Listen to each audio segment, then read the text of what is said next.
back to the Audacity Podcast. I am your host, Rachel, with my other host. I'm like, damn, I should have just said co-host. That's fresh, huh? No, that's so good. It's like in Ron Burgundy when I am Ron Burgundy. I am your host. Okay. Well, friends, hi. This is Rachel, co-host with Haley and Heather. Hi. Welcome back. All I'm thinking about right now is another week of being like, don't say like, don't say like, don't say like. And I know during this podcast, I'm probably going to say it at least, 40 times? At least minimum per person. Minimum. Within the first 30 minutes. Oh my gosh, we should get a like sponsor. Oh yeah, so like every time we say like, something happens. Maybe we donate to charity. Exactly, a like jar. That would be cool. What you drink. Yeah, that would be cool, and they have to be natural. Haley, I like how Rachel and I have just continued to disregard Haley say every time you drink because we're like, no, we're not going to do that. Like, we're not drinking. We're donating to charity. Good causes only, okay? That would be so dangerous. That we wouldn't make it 10 minutes. Boring. Well, how's everyone's week? Haley, what have you been up to? Currently dealing with a bit of an illness. That's okay. Hit me a few days ago. You look so cute. Like, stay sick. Yeah. All right. I'll try. You look great. Well, thank you. You do. I won't in about 30 minutes. So, no, I was in a bit of a dating rut. So I decided to go back out there. Big mistake. The last one in particular was something else. Tell us about it. We need to know. Yeah. Super cute guy. Met him on Hinge. Seemed really, really normal. We met at a bar in Santa Monica, like happy hour time. Everything was like going pretty well for a while. I honestly kind of forgot how old he was because my thing is set up to like, I think it's 30 to 45 maybe. Yeah, Haley likes the young ones. Well, not for long. It was like going pretty well for a while. And then he's like, I mean, you look really good for like how old you are. And I was like, oh, I was like, thanks. And he's like, well, and how old are you again? And I was like 36. And this guy's 30, which I honestly didn't remember like how old he was. Like they know they're all around like somewhere in there. And then we start talking about like college, right? So I'm telling a story from my freshman year of college. And he goes, well, that's weird. I think I was in like 7th or 8th grade. Oh, you say it like that. Well, way to romance that age gap. Immediately felt like the ick was, I was just like, fucking no. Oh, no. If they weren't like at least in high school while I was in high school, then I don't dabble. He was so like, yeah, so I think I was in like 7th or 8th grade. It was just like sick. So I'm doing keg stands in college and you're in 7th grade math. Like, nope. So then, and then he starts to say, he starts to tell me that the last girl that he was on a date with was 42. And again, he's like telling me how good I look, how I don't have a wrinkle in my forehead and all this shit. I'm like, does he have a kink? Like, there's a big difference between 36 and 42. Like, what is, like, there's a big 30? Difference. I was going to say, that's 12 years for him because he's 30. Yeah. So, okay. So then, this goes back to Rachel's little story about the San Francisco guys always wanting to kiss on the first date.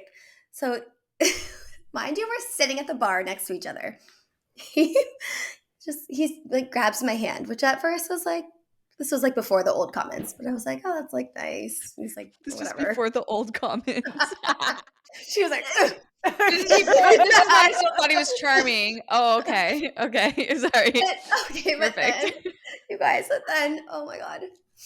So he's like holding my hand. Like I was like, okay. And then he goes in. I literally can barely tell this story.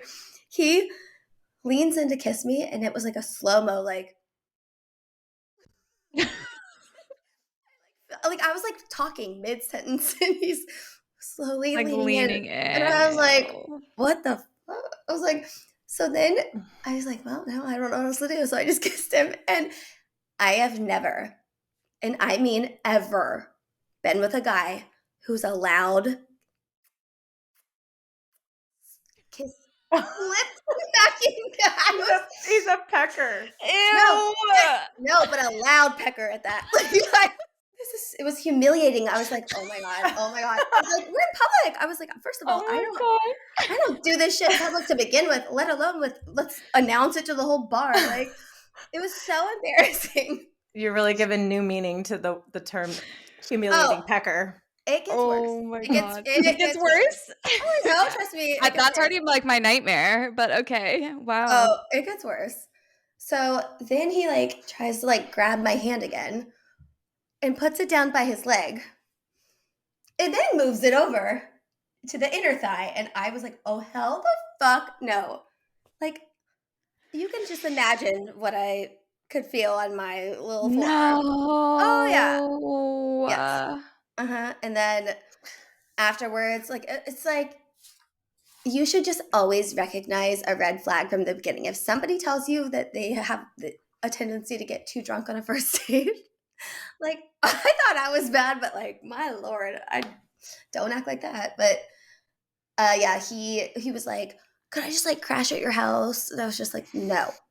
I'm going home. Okay. Yes! I didn't remember how I was telling you about like the older guy that I went on a date with that was like trying to kiss me and like I'm saying like again, but that's when I had this realization where I was like, I don't want to kiss people on the first date. I didn't tell you guys, he made like little moany noises. He was like, Oh, no. Okay. Yeah, I'm like, ew, no, ew, I don't even know you, and you're making little moany noises. Like, no. I'm like, obviously, we've never met before, but you've thought about this before because 100%. There's no reason to be making noises. Or like, what the fuck is that? It took me back to like whenever like me and Josh actually had a conversation a while back where we were saying, you know what, if they're a bad kisser, you cannot fix a bad kisser. That's just no. Like, you really can't. You really can't. You can't. You guys, do you want to hear something embarrassing?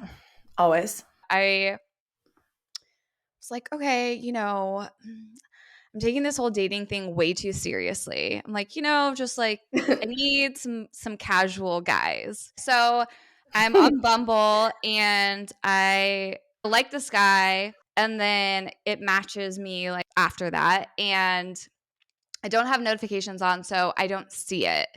And then by the time I go back onto Bumble, because I guess you only have 24 hours to talk to someone, right? Oh, so I didn't know that. Yeah, so when I go back onto Bumble, like it's already expired.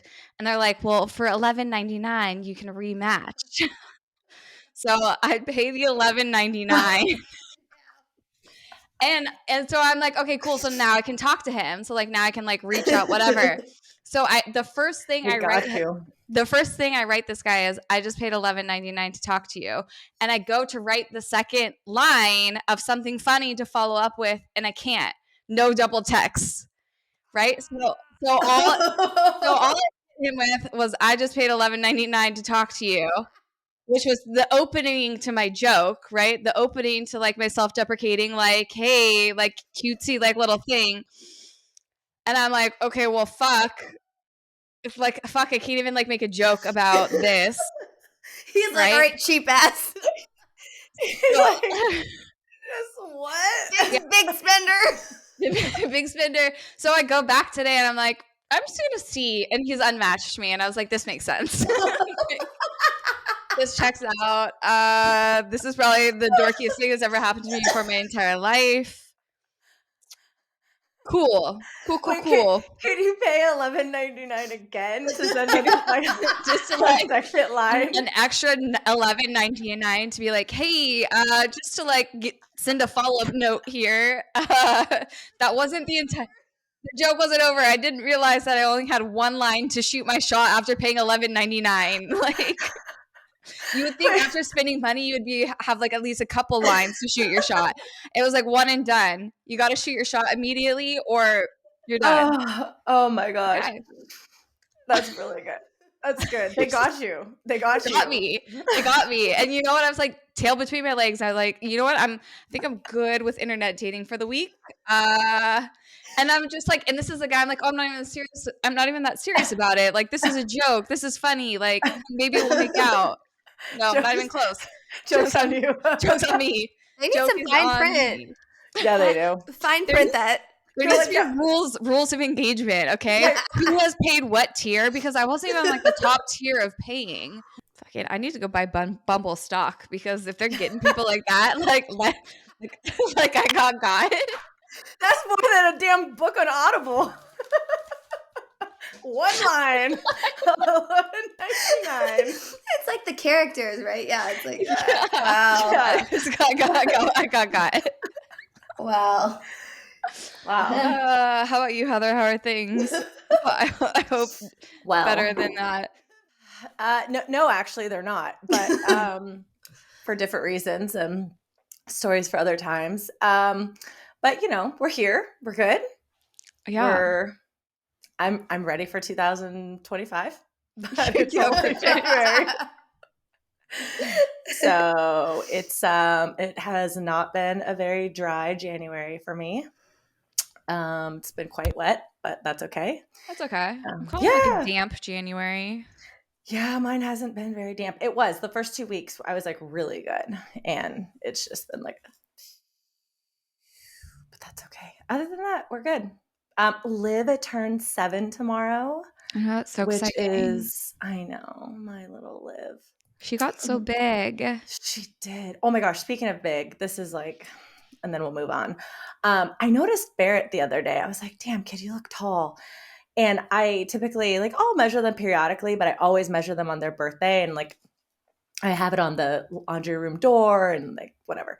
And I'll put the date. And so in December, I measured Barrett. In 1 month, I measured him yesterday, 2 days ago.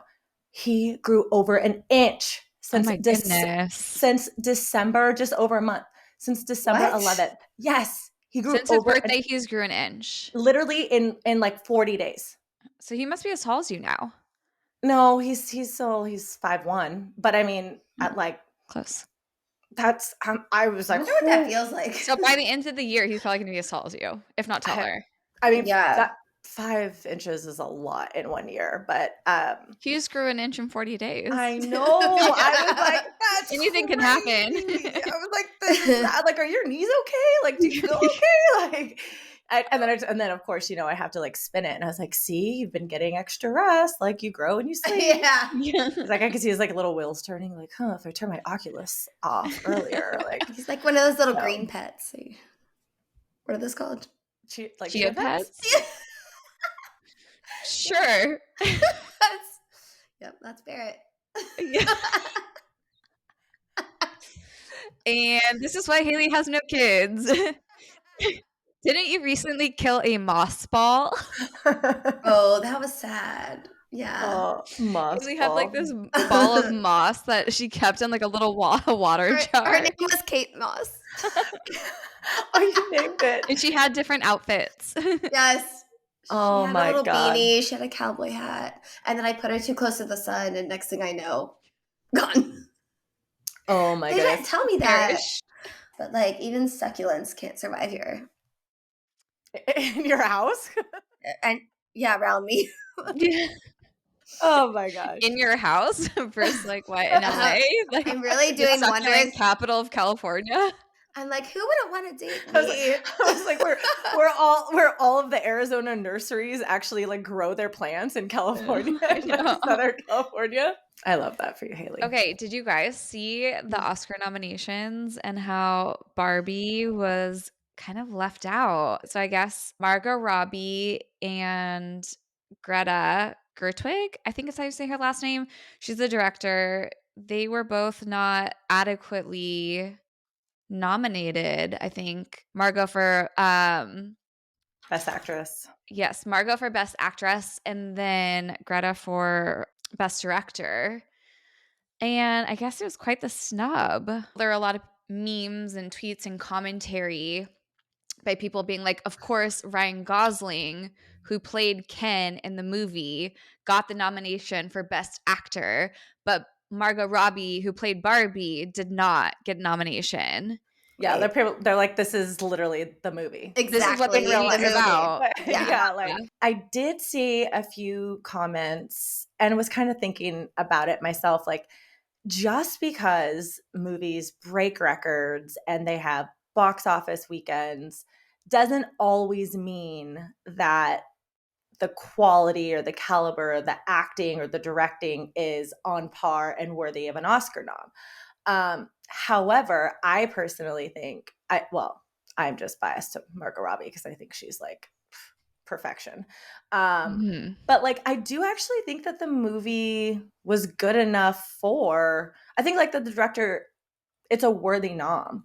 I do too. But yeah, it's kind of ironic that like, of course, the whole premise. Well, so this also is not the first time that Greta has directed a movie that was up for Best Picture where she was not nominated for Best Director. And the other one was Little Women. So she is a director who does tell stories from like a feminine perspective or a woman's perspective. And there's something to be said that, you know, people think that movies should be like this serious thing, and something told from a female's perspective, a woman's perspective, definitely couldn't be serious enough for a nomination. And especially not something as frivolous as like love in Little Women or in Barbie, where it's talking about like just the female experience. Correct. Yeah. Which both of those themes just seem so frivolous, right? Right. When it's compared to murder and war and drama. Yeah. Bombs. So actually, there's some controversy in kind of looking into this. I guess Disney is doing a Snow White. They're remaking Snow White. And it's like Gal Gadot is in it. Rachel Zegler is Snow White. And I guess they started filming, and I could be wrong, like 2020, 2021. It was set to come out in March of 2024. And then some people are saying now it's getting pushed to 2025. There's like some Gal Gadot stuff going on. I don't know what's going on. But there was a ton of backlash because when they asked the main character and Gal, I always forget, Rachel and Gal about this version, and it's also Greta. So they brought Greta in to co-direct and co-write after like halfway through. They said that it's going to be a different Snow White. And when asked about it, she said, the interviewer was like, different how? And she's like, she's not going to be saved. She's not dreaming about the love. She's not dreaming about being someone's wife. She's dreaming about being a leader. She knows she can be the leader her father told her she could be if she was fearless, brave, fair, and true. And apparently the individual who was interviewing her had a whole lot to say about it in this article that was written, and just dragged Disney for not casting a white Snow White and for, changing this whole the 1930s version of Snow White and just basically trying to say that they're tearing down the ideals of marriage, and it's the same narrative. It's around women being strong, and so therefore like we're not really interested in it. Yeah. I also think it's cool sometimes to have a different take on an old story, because what's the point of telling the same story over and over again with better effects and different actors? Like you need to be able to tell a story from a different perspective with a different ending, and like what could have happened if the main character viewed themselves a little bit differently. How could the outcome have been changed? And I think that that's exactly what maybe her interpretation is. We have evolved, and we sure as heck have evolved. I mean, Snow White is a German fairy tale from even before Disney's first interpretation of it in the 30s, right? And so now it's like, like what women do and women's role in society has completely changed. And so why not, what is wrong with a young girl being inspired by her late father? Like, hey, you are made for more. Yeah. Like, what is wrong with that? It's not saying that wanting love and wanting to be married is a bad thing, but it's also, why is wanting more a bad thing? Yeah. That's a really good So, question.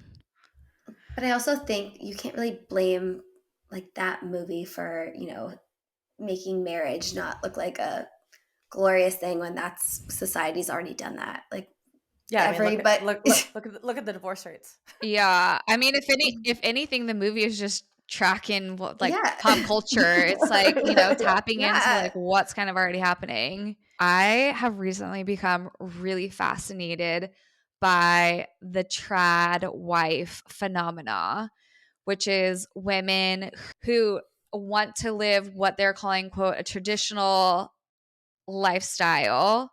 Traditional wife. Yeah, and play a traditional role within their family. But I mean, it's even some women are saying this like they're not even married yet, right? Like it's just Yeah, something that they aspire to. But then there's a lot of women who are married, have children, or are different phases of their relationship status who are creating a lot of content and commentary on what it means to live this lifestyle and basically teaching other women their ideals and their yeah, I guess religion is even part of it. Plays a big yeah. role. So I think most of it is around, to your point, Rachel, it's like this word that they've coined, stands for traditional wife, but it's like a stay-at-home mom or a stay-at-home wife, stay-at-home girlfriend. And it's really centered around cooking, cleaning, laundry, just kind of getting back to that like submissive marriage, 50s era conservative, like curl your hair, do your makeup, have dinner cooked. And I don't think that there's anything wrong with leaving a career or going to school, getting your degree, getting your master's or your doctorate, and then saying, you know, I'm going to focus on meeting my family's needs in our home. Like, I don't personally think that there is anything wrong with that. I think that it's super admirable to go and then even if you don't have these accredited degrees, but to say, you know what, like this is what I want to do, and I'm going to put my family in a better position, and that makes sense for me. I don't see anything wrong with that. I think that that's, you got to do what you want to do and what your family needs. I just also know that in today's society, today's economy, like it's hard to have a single income, home, right? And Yeah. so, and Impossible. yeah, it's really hard.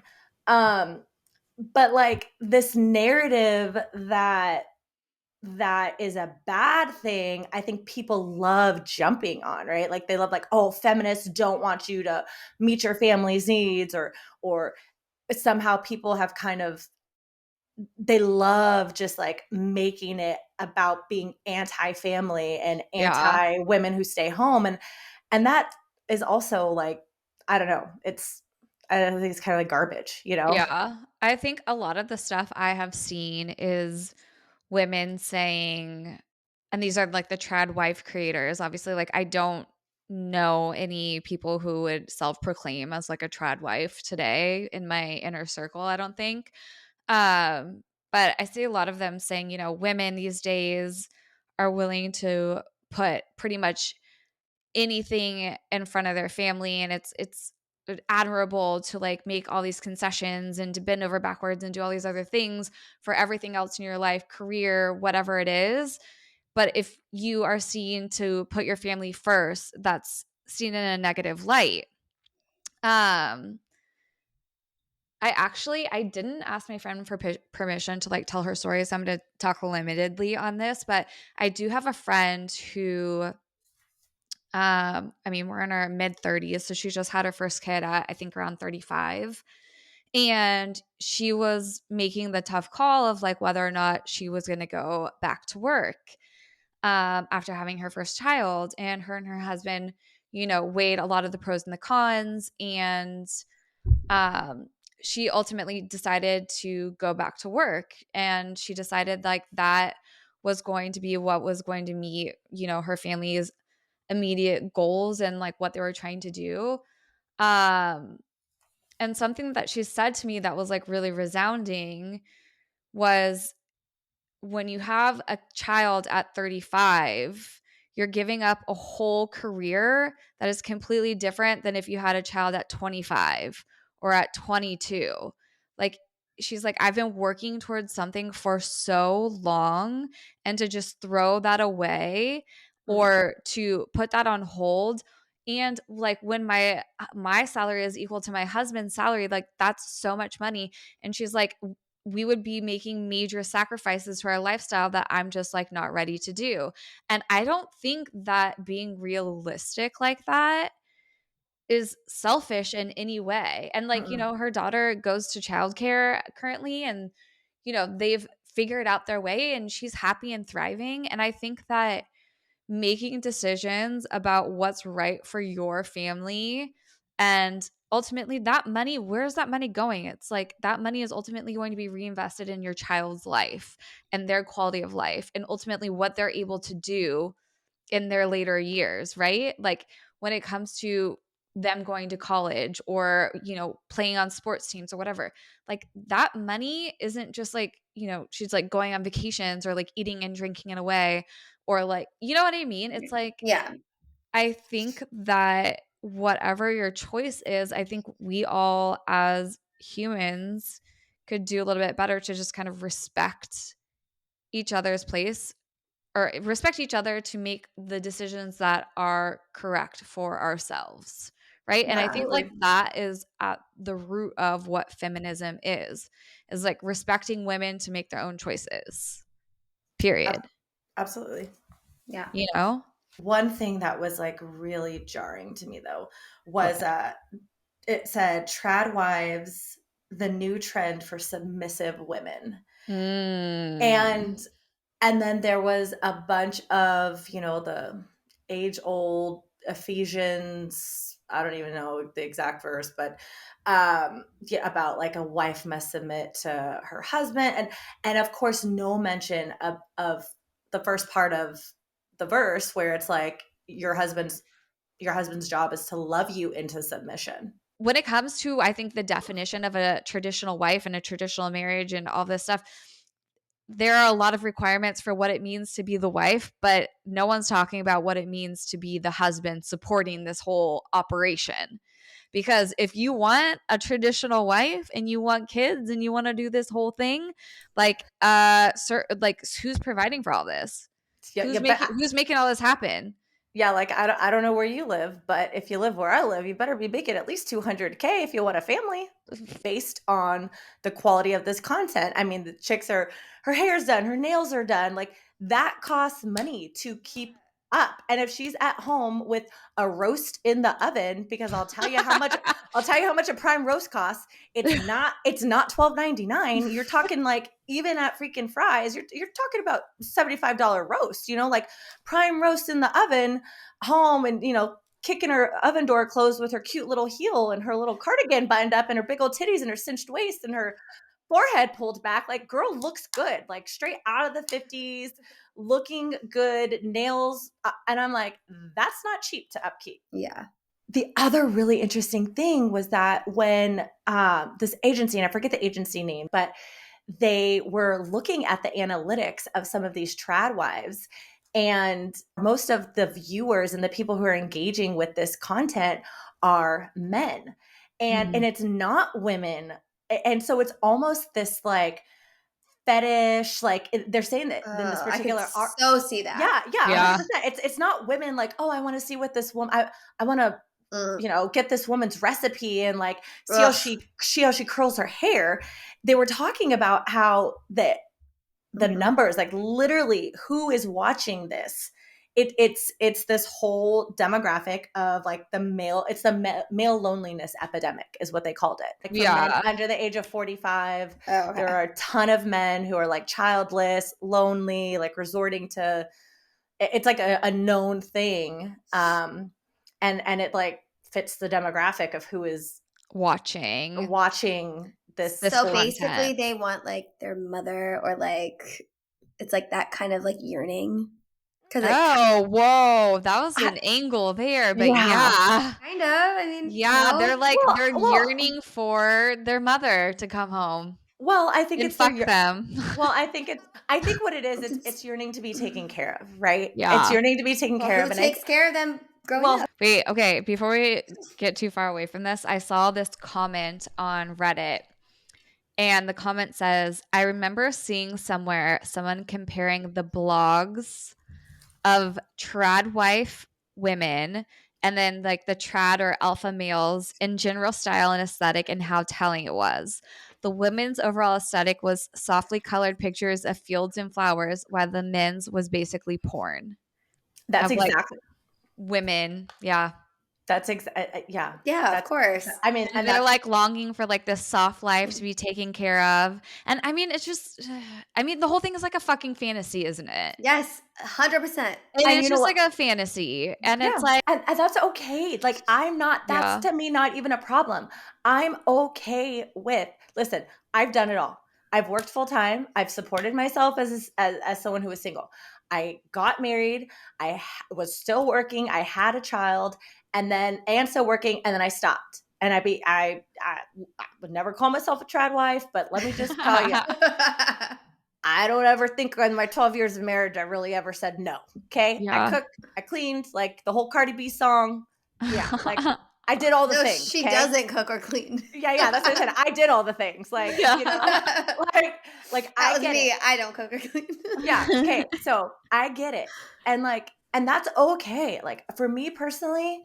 Again, I see nothing wrong with understanding what your family's needs are and saying, my family needs me home. My kids need me home.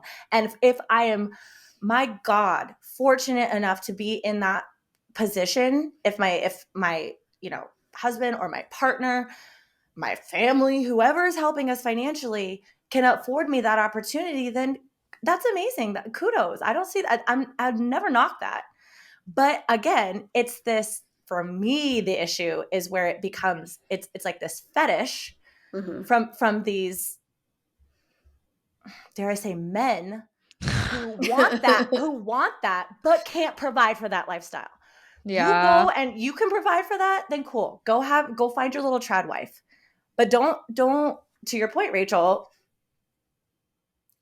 what content are you consuming? Okay, can I just tell you something? Whenever you guys first brought up the topic, I was like, did not really understand like what we were talking about. So I Googled it. The things that were coming up, it was like, where do you find a trad wife?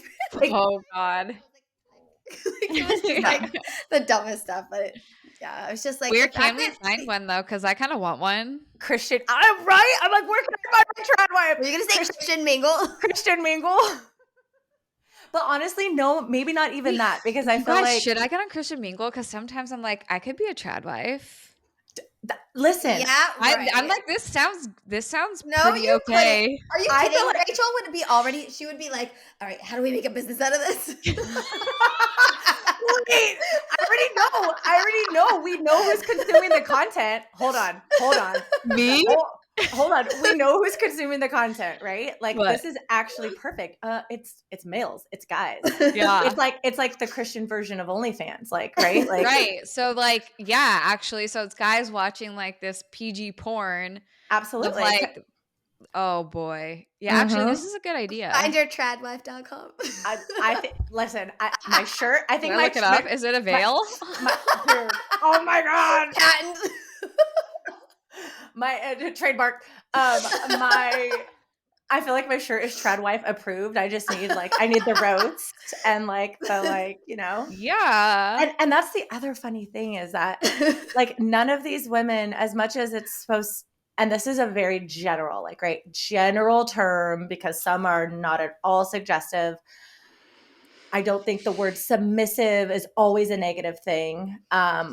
But a lot of the content out there is that it's the perfectly curled hair and you know, the the cardigan that has 3 buttons undone and like the cinched waist. And it is a very like suggestive in like the yes, weirdest ways. Like it the little puff is. sleeve and then like the Yes. low cut milkmaid kind of Yeah. vibe. It is. It's It's a fantasy. Exactly. We've nailed that part. I'm pretty sure. Yeah. It is. That's so interesting. Okay, actually, so in lieu of bringing an advice question today, because no one's writing us in for this kind of advice, I did. How to become a trad wife. Not yet, at least. Not yet, at least. So Rachel? I was on Reddit and I found this girl's story. She posted it on Tradwife Snark page. So it's like a page where people talk shit about tradwives, essentially. And like tradwife influencers. But she wrote onto the page. So I'm going to read it to you guys because I thought that this is interesting discourse for this conversation. But it says, can't believe I'm actually posting this. Hope I don't get roasted for it. I am a young Christian and married with children. And although I have a career at the moment, my family's goal is for me to stay at home. I used to be very active in the tradwife community until I realized just how extremely toxic it is. And trust me, there are many of us who leave these communities because they're so toxic. Women there live to meet each other's standards and outdo each other. It's a constant competition where you never feel like you're, quote, trad enough because there will always be someone to criticize how you're failing. It harmed my marriage and caused scars that I'm still healing with my husband.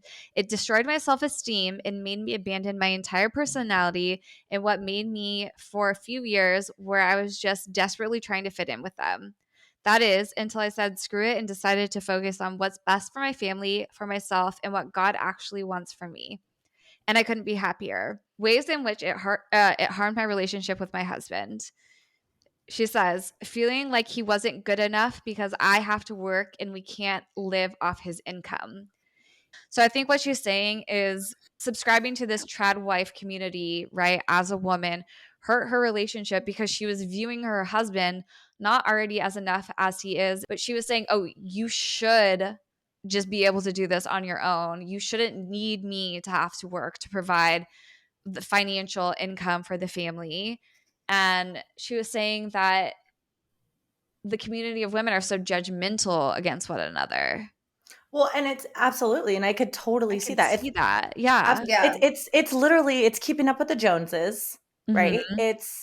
It's Stepford Wives. From her point, and she's like, ultimately my goal and her like family's goal is for her to provide that singular role, but like currently they're not in a position to do that now, but it's still the goal. But I think that what she's saying is she was putting undue pressure on her husband and their relationship, being like, you should be making more, you should be doing more. 100%. When that's like not necessarily the truth of like their situation. She says she doesn't actually mind working, and like working for her is okay for now. So it's kind of like what we see on social media, right? And we're like, oh, we should be like that. Like, it's not only this trad wife thing. Like, this isn't pigeonholed to like this one community. Like, we see other people doing stuff online all the time. They're like, oh, I should be able to afford that. I should be able to do that, whatever.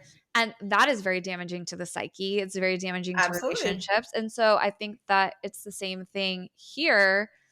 Same situation where it's damaging your interpersonal relationships. It's damaging, the way she was even seeing herself. Well, and it's like for what though? Just so you can say, oh, I'm a stay-at-home mom, and like I absolutely understand what you're saying, and he feels less than, and that is damaging, right? And again, like going back to what we talked about, who's consuming this? It's men. This is what you should be doing. Okay, well then that's what, if you want me to be doing this, well, this is what those men are providing. And well, I mean, it's to a certain extent, though, it has to be some women because, 100%. Some women are subscribing to it, though. And it's like, it's not only just about the content, but I think this discourse goes like far beyond just like videos or whatever. But I do think that this woman is not alone in that, it's just because we have put a label on something and it says, okay, well, this is what it means to fall under a trad wife, right?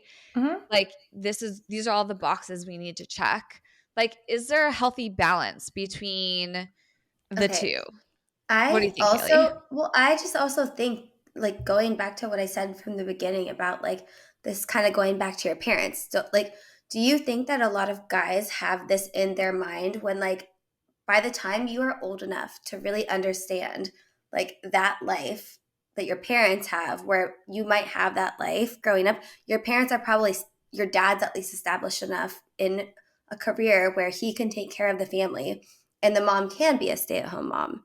It was Whereas it was a different time though. And I think a Yes. lot of this, but but a in lot of this, general, think about like the age difference too. You Yeah. know, that's my point. It was a different time. A lot of this, like it's this 50s, like that, like we're talking about boomers. We're talking, yeah, like of the cost of living and is even before that, maybe like 100%, yeah. 100%, right? Okay. Oh, wait, sorry. No, keep Go ahead. going. I was Go going to say, ahead. I had this really dark shower thought like 2 weeks ago, and I think it's all like culminating right now. I'm just sitting here like, oh my God. Okay. Do you guys think that there's any correlation between the sort of like alpha guy thing that's going on right now where guys are like, women are gold diggers and no one's ever gonna like take my money, and like this resistance to being supportive of a woman and a family? Do you think that that sort of resistance that we're seeing now, which feels like it's more than ever, has to do with the sharp decline in families staying together? So what I'm trying to get at is there a correlation between divorce rates and men growing up in households without fathers and having no father figures or no stable father figure, and now growing up and being a millennial who didn't grow up in a situation where they saw a stable father figure being the provider for their family, and now they're resisting being the provider for a family? Absolutely, absolutely. Because I do think that a lot of people are way more focused on themselves because they probably have lost faith in the potential of a happy ending when, I mean, facts show like that's not, Yeah. the odds aren't good. I also have a Yeah. different, I think, yes. I think that, That was just a dark shower thought, guys. no, Okay. it's not, I I didn't don't, look that up or No, anything, but I was just no, like, wait, it's all so kind of valid. all I don't coming think- together. I don't think that's a dark shower thought. I think that statistically that would prove correct. I think that over the last 2, maybe 3 decades, you know, divorce is absolutely, increasing. Like the divorce rate is increasing. I do think, though, to go back to what you said, Rach, about fathers providing and being and fathers there, and even to connect the previous thought, what I am finding in a lot of my own relationships, like friends who I know who are divorcing, and what I think is really common is this people needing to have a dual income household, right? Or women going to school or wanting to do something for themselves, wanting to contribute financially to their home, to your point, right? Not just for superficial reasons, because I want clothes and I want Botox, but because they want to also invest in their own retirement, and they want to contribute. They want to make sure that their kids have a college fund, because Lord knows it's so crazy expensive, and who knows what it's going to be in 10, 15 years from now, right? Like they want to contribute to a better life and a more comfortable life, to have more time with their kids. However, right, the roles and responsibilities at home have not been adequately proportioned. So women are providing just like their husbands or partners, domestic partners are providing equally, but the household duties and child care and making 3 lunches, making 3 breakfasts, and then making 3 lunches, and then dropping off and you both going to work, all still falls on the wife and the mother. And I think women are kind of fed up with contributing and still being the one who is fully responsible for everything at home. I think a lot of guys, a lot of men feel emasculated. They feel like, well, I want a trad wife and I just want her to stay home. But it's like, okay, well, I just wanted a partner. Yeah. Mm-hmm. Yeah. You feel less than, well, I'm over here sinking, Yeah. I'm over here still having to be fully responsible, having to do all of the things, do all of the laundry, clean the house, and go to work. Well, you get to come home and sit on the couch and watch Netflix and scroll on TikTok. And I'm making dinner. I'm doing homework. I'm giving baths. And I don't want to have kids. But I mean, Still about that compound. And oh my gosh, say less. So I think I know personally, and I would never, but Yeah. a lot of women feel that. Yeah. And it's like, like, what is this? I love you, but what does this do? I do this on my own. Yeah. What do you bring to it? What do you bring to the table? Yeah. If it isn't emotional intelligence, and if it isn't this, if you aren't loving me into submission, and you're not helping with bath time, then I'm gonna go be my own trad wife. Yeah. And earn as much as you. Yeah. Fuck, I won't. No, I'm just kidding. Yeah. Really, I think that that's what people are failing to. I think it's the elephant in the room. Yeah. Yeah. That's a lot. Okay. You have me thinking about what are my family planning goals here? Because I have thought if I had endless money, I would just kind of go inseminate myself, do the whole what is it called? Single parent by choice or something like that. There's a whole thing. There's a whole community of people who do the artificial insemination and all that.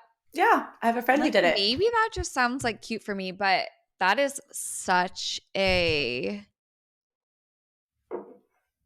I'm okay, I'll talk a lot of shit and be the man should be earning all the money, but when it comes to me earning all the money and doing all the things, I'm that sounds a little bit stressful. I will say that I don't think I would ever have kids with a man who wasn't willing and able to provide for all of us for any given amount of time. And willing is the big thing, because I haven't entertained a man that wasn't able in probably since I was a teenager, right?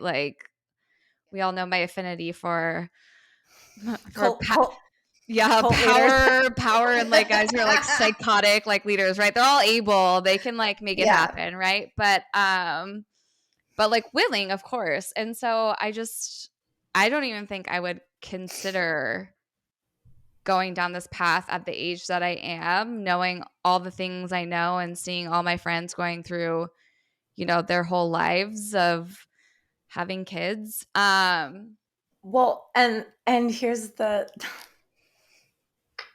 don't think you would.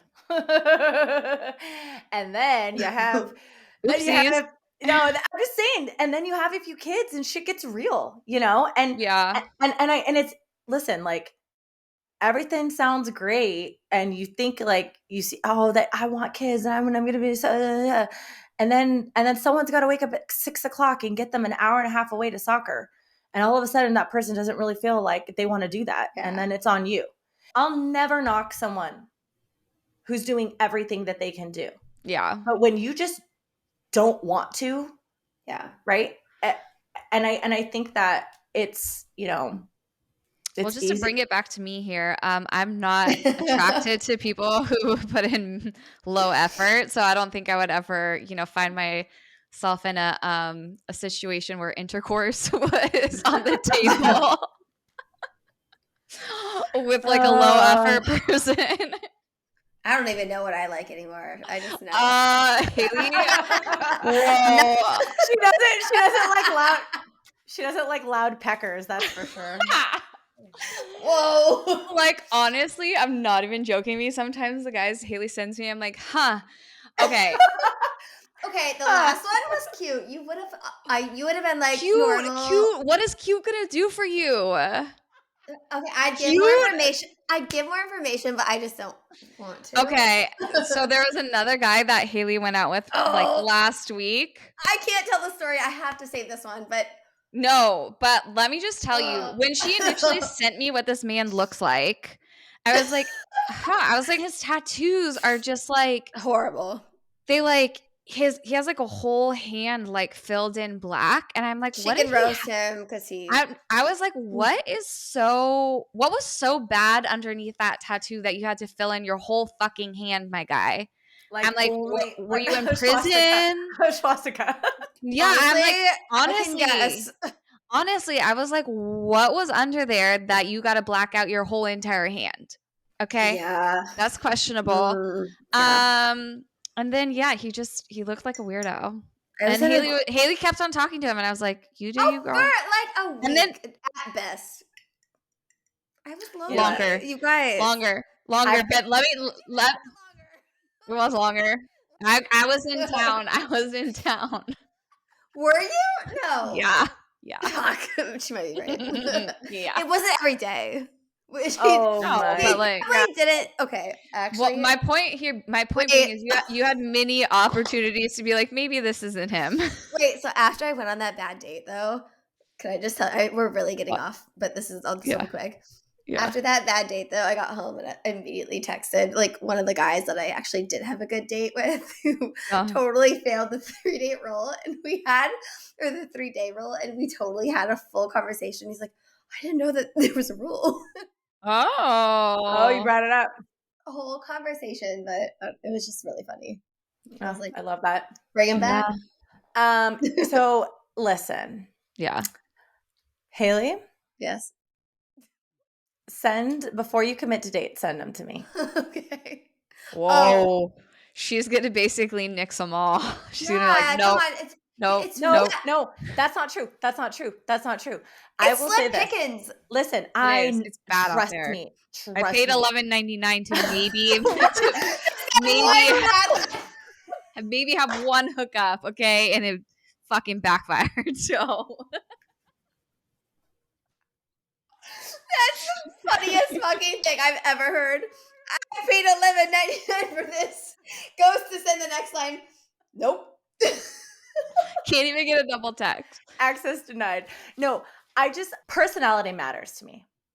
You can't tell from that. Yes, you can. You'd be surprised. No, you can. I could tell a lot about the way you're standing, the way you carry yourself. I could look at a picture and be like, nope. And not because you don't look cute, but because of the way you're carrying yourself, your body language, the things you say. And it's not collective. Hello, I have so many awkward, unflattering photographs. But like on a profile, I feel like, and I've never been on a dating site. Yeah, that's what I was about to say. Mine, Haley's jaded asses over here like, oh God, okay. Show us how it's done, Heather. I've never heard Something that I've noticed recently on Hinge dating profiles is where guys will list like, it'll be like green flags I look for. And there's like all these like virtue signaling kind of things. Like you got to be in therapy and like be on your spiritual journey and like saying all these things like where they're trying to say, oh, I'm doing all these things, but like that's what they're looking for. And I'm like, I always swipe left on those guys. I always like say no because I'm like, yeah, fuck no. You know, it's like when you go on you're applying for a job, right? And it's like listing all these like things. And I'm like, oh yeah, like I've done that before, but maybe I don't have like the 3 years of experience that they're looking for. So like you just don't apply, right? Because you're like, I don't feel like I'm qualified. I feel like I'm doing the same thing with those guys. I'm like, my spiritual evolution, like it's been like a year, you know? No, see, I'm like, 7 years. 7 years. 7 years. The other day, though, Heather's like read an article once. Yep. Sick. 7 years of experience. The other day, I was scrolling and it was like, whatever you do, don't ask me what my sign is. I was like, yes. Oh yeah. Oh, you? Those are shits and giggles. Oh, okay. Perfect. The first thing I wanted to say is, what's your sign? Okay, wait. No, just don't ask me what your sign is. That means he's a Gemini or a Virgo. 100%. One of the serial killer signs. For sure. I married a Gemini, so. We're Sagittarius. I don't know why I feel that. Rach, I actually think, do you think that just because you don't like that you're actually eliminating an entire group of men who are at least like somewhat aware of emotional intimacy and that whole, going back to I think episode 3 or 4, like body soul awareness? Yeah. Just because it sounds kind of cringy?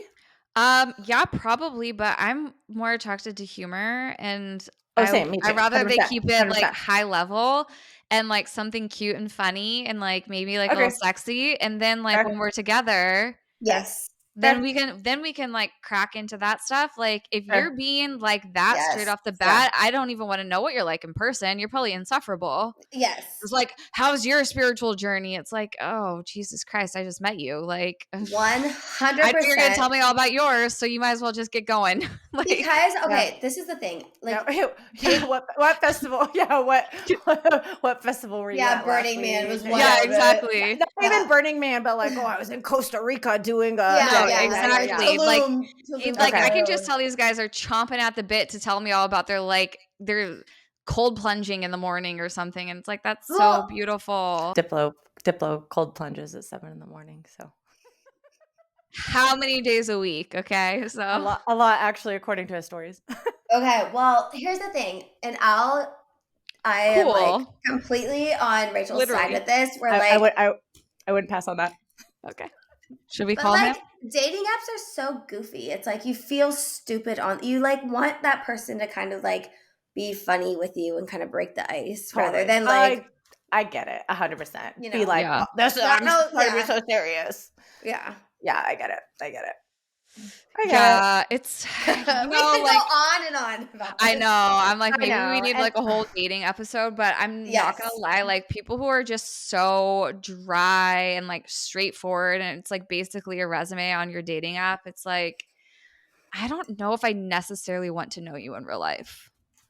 Yeah, see, and I have no experience, so I'll just stop because I only see third, like, it's a dog-eat-dog world out there, let me tell you.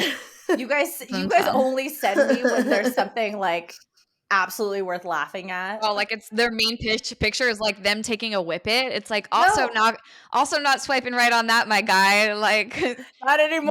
No. We send each other stuff like daily because it's so ridiculous. Like you cannot make it up. I could not believe how many.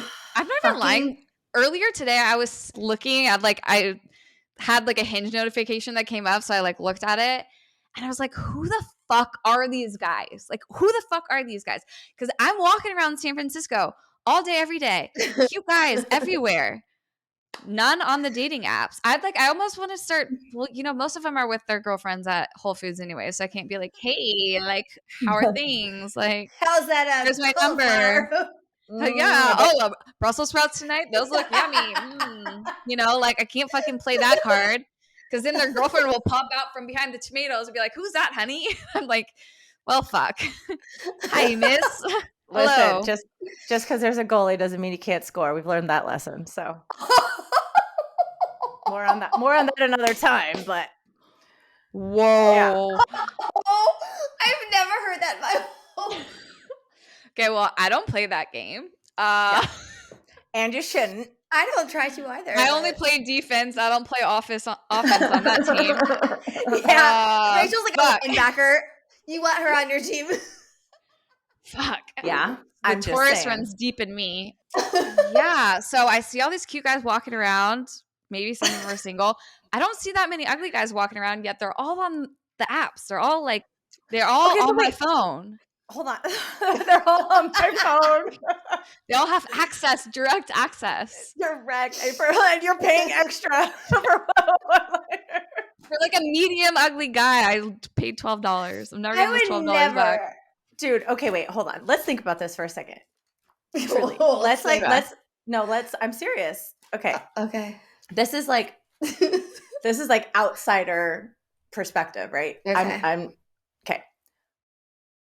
Where are all the good guys? Yeah. Well, at my age range, Yeah, at my age range, I think they're all currently married, so I'm kind of waiting for some of them to start cycling out. We're knocking on that door. Honestly, we're getting to the end of that. Hold on, they're cycling out, but I wouldn't necessarily think they're the good ones either. So, no, well, I don't know. Okay, wait, where are they? Wait, you guys.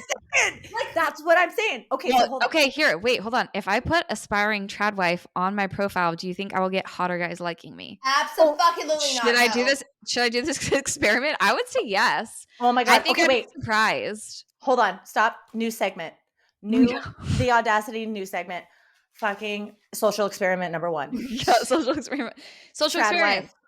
Trad Should wife. I put on my dating profile aspiring trad wife and just see what happens? Let's make a poll. All right, listeners, let us know. Yeah, I mean, should I just do it? Should I put on my Raya? Yeah, maybe I'll put trad wife onto my profile and see if I get more likes. I do think that, I don't know, maybe I have new aspirations. I don't know yet. No, you're not submissive. Yeah, right. She goes, no, you're not submissive. No, well, that's like a pillar of it. Yeah, that's true. It's not just like being domestic and cooking for your family. Maybe someone could love me into submission, Heather. Yeah, that's the goal. Yeah, I don't know. Maybe there's someone out there strong enough. I hope. I mean, I think. Hopefully, I don't. I mean, do I have to pay to find it? Let's find out. $11.99. Right. That's a different conversation for a different episode. All right. Anyways, I'm going to start this. Number 1. We all know I got a really cheap spray tan in San Diego last week while we were all together.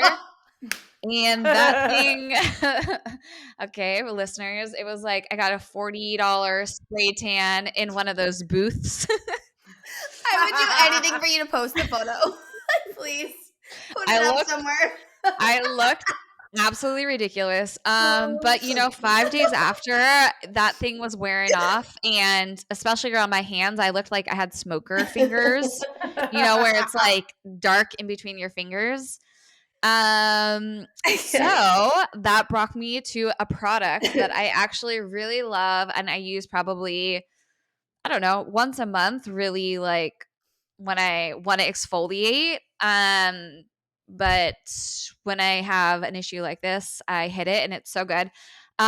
It's by, I should have written this down. It's the KP Bump Eraser by First Aid Beauty.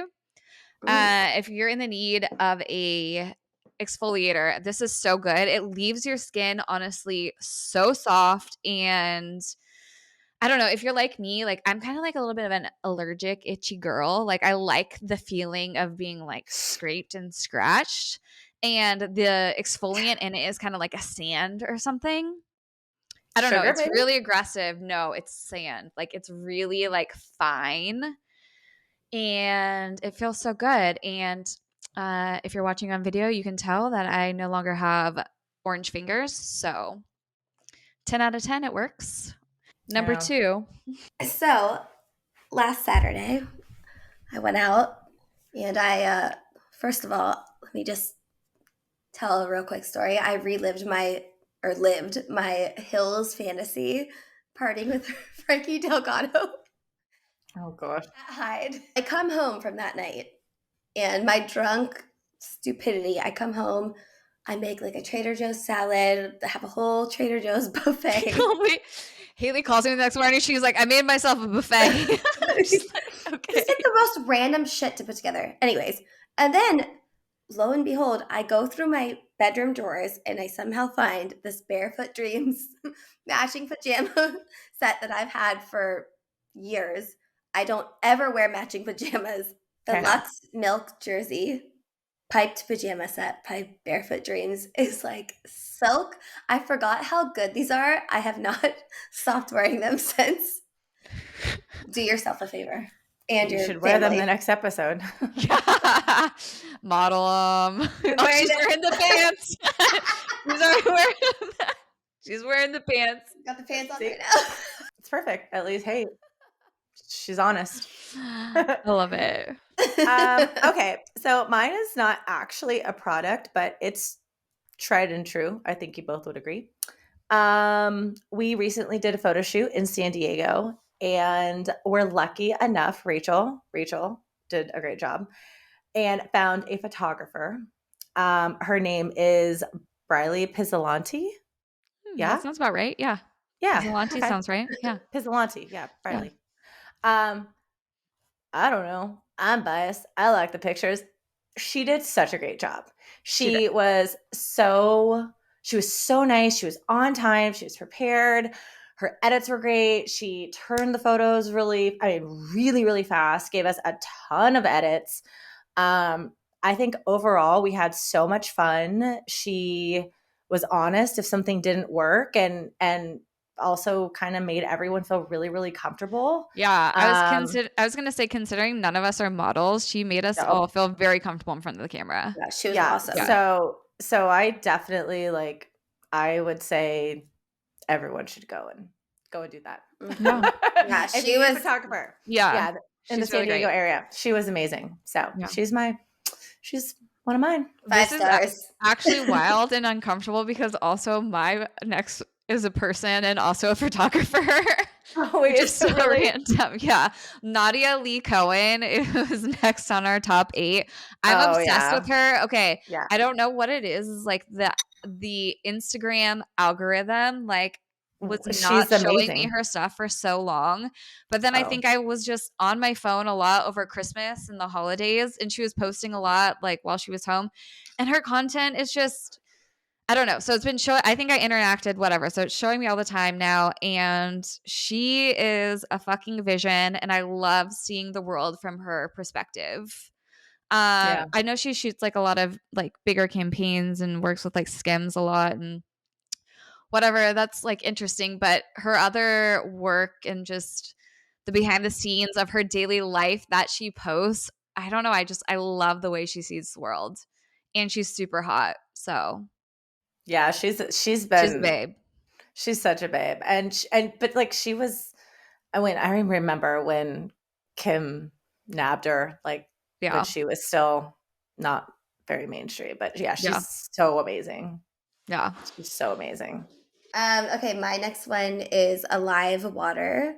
So it's a water delivery system, and this water it's the cleanest spring water you actually can get. Kristen Cavallari's podcast, she just had this wellness doctor on, and honestly, the whole time I was listening to this podcast, I was like, fuck, I need to be healthier. And then he got to the water, and she's like, what's the healthiest water that you could have? And he literally shouted out Alive Water. So they deliver to a bunch of different places. I know all the West Coast, I think even Arizona. Yeah, they're in the Bay, they're in LA. I think they're probably also in Arizona. No, they are definitely in Arizona. And I try to look it up, but I mean, they come in these really pretty glass bottles. They deliver right to your door. They text you. It's such an easy, it's the best. And the water is so crisp. Yeah. Yeah. It's so good. All the times I wake up at Haley's after a night out and I'm like, oh, water. Saves us. Alive Water. Alive Water. It's so good. I love that. All right. So I know it's still winter, and oh my gosh, Arizona's been so cold. It's been a lot of rain. I'm not going to complain because I know when it's 117, I'm not going to like that either, but a lot of rain. But I recently went through my bathroom and rediscovered my Sol de Janeiro body butter because I was typically using it during summer. And it was almost nostalgic, seasonally nostalgic, where I was like, oh my gosh, sunshine. It's so creamy, so yummy, smells good. I met some girlfriends out on Saturday. There was this charity thing we did. And then we went, that just reminded me, I have another recommendation. And so we went to this new restaurant in Phoenix, and everyone, literally everyone, I was like, oh my gosh, you smell so good. And I don't know, just because everyone's craving the summer scents or what it was, but I didn't literally had anything else on besides body butter, and smelled good, felt good. I love that. I love that stuff, actually. Yeah. So good. And they have I don't think I've ever used it. And they have like an amazing body spray. So I have like the body mist too. There's a few scents, but like their Soul. I think it's Soul, SOL. Oh, Yeah. yeah. I want to try They do it. like a lot of samples at Sephora. They do. Like They do. you can like use points or whatever to get their samplers. I would Mhm. definitely suggest because a little goes a long way too, so you can use it a lot. Okay. Next is the hot and dirty martini from Ocean Prime. Oh. Okay, there's a story behind this. So I don't know. Guys.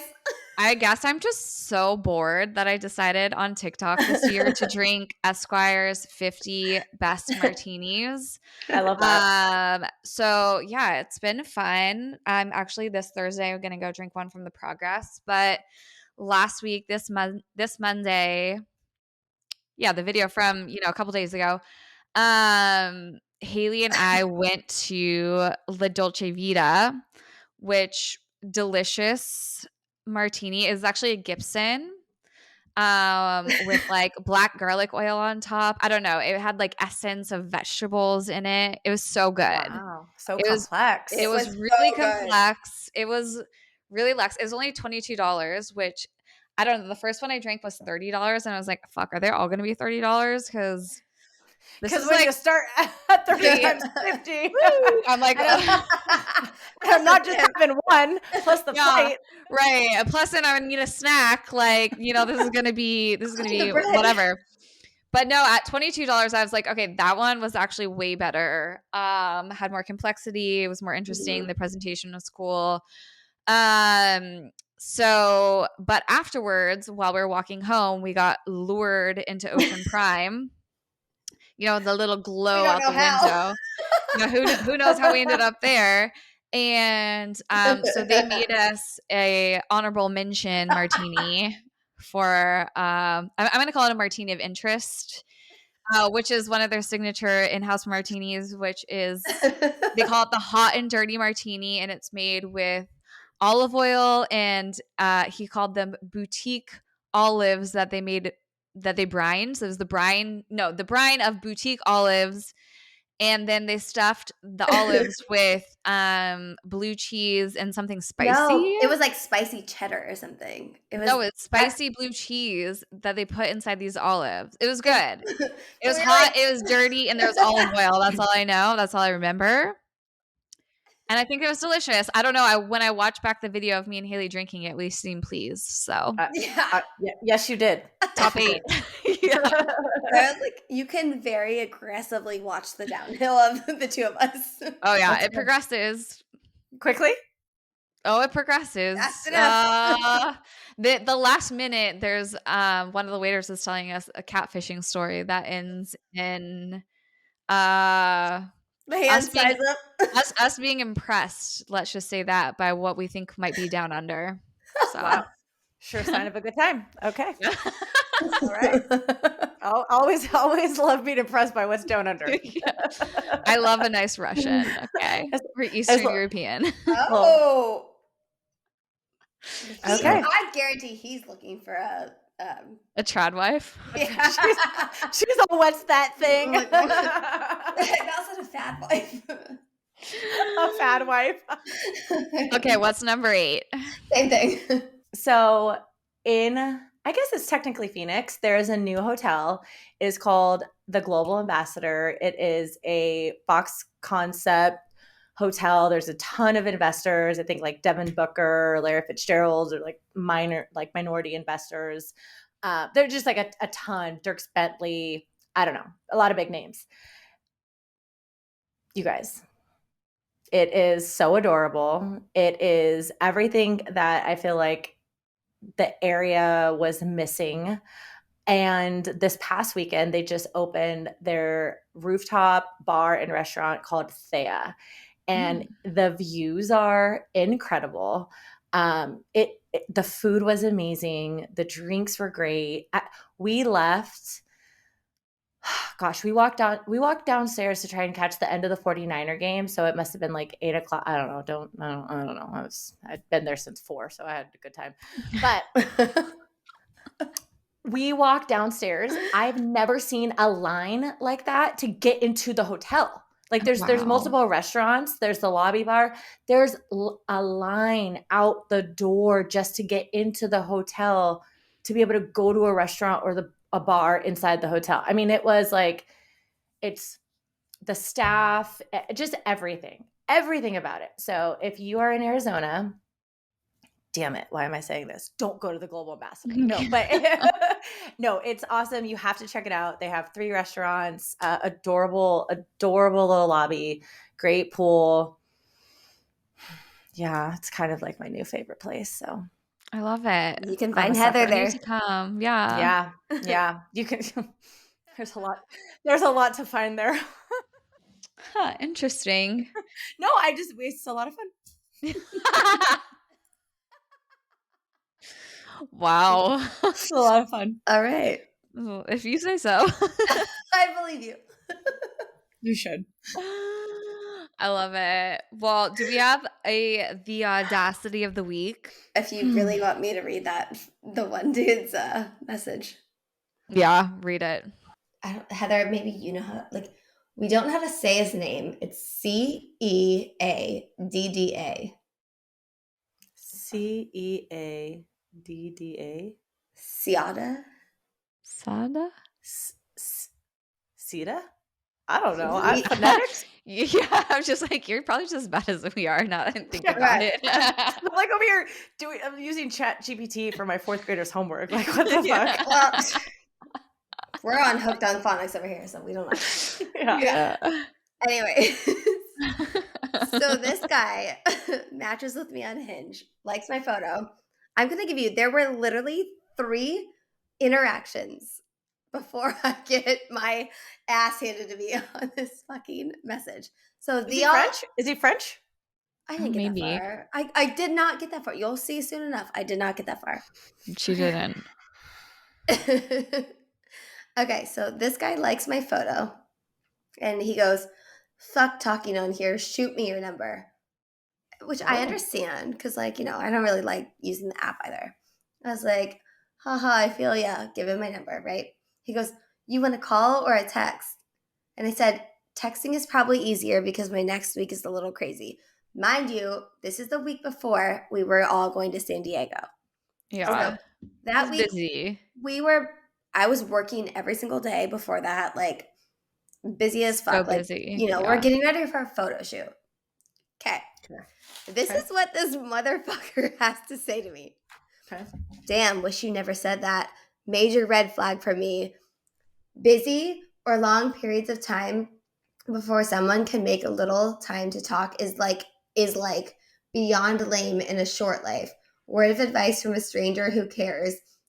Successful, in parentheses, smart people find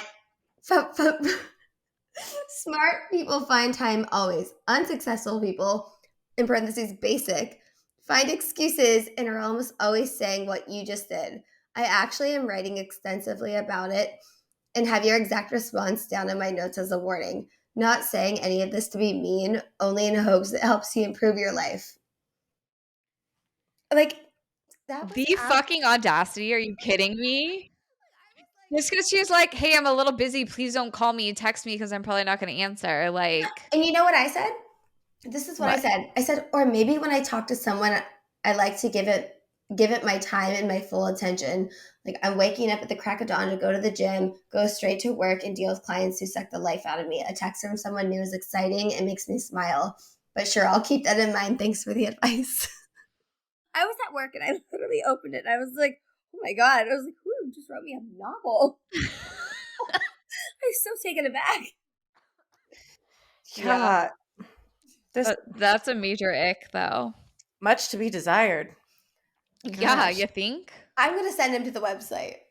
Findyourtradwife.com. Bitch, they'll call you all day while they're vacuuming, fucking washing the kids. Fuck it. Oh, well, man. Yikes. Goodness gracious. Like, I'm so sorry, fucking Ciada. Oh, wait, no, I did look it up, though. It's British. It looks like, yeah. Alternatively, Chad. It's another name for Chad. So on that note, thank you to the Academy. I just write back, okay, Chad. Thanks, Chad. Got it. Until next time, bruh. Wow, that's good. Well, that concludes today. Thanks for turning in. Let's keep my little like Bumble secret between us, okay? Yeah. $11.99 or not. That actually is so embarrassing. Well, but you know what is so funny? Better than Chad. Well, yeah, we come on here and we share a lot of very intimate things. Yeah. We're like, anyone can listen. Yeah, just like literally anyone. Apple and Spotify, at any time of day, 24/7. Like, oh my gosh, I can't believe this happened to me. But let me just tell everyone. We're like, Heather, what's going on in your life? Oh, nothing, but all of this. Tune in tomorrow night. Dead. Jesus. Oh boy, yeah. Well, maybe one day we'll be full of regret, but until then. Yeah. I also hold on. Last note. I also saw this thing that was like, sorry, I know. This is the send off. Like, no one cares about your life as much as you.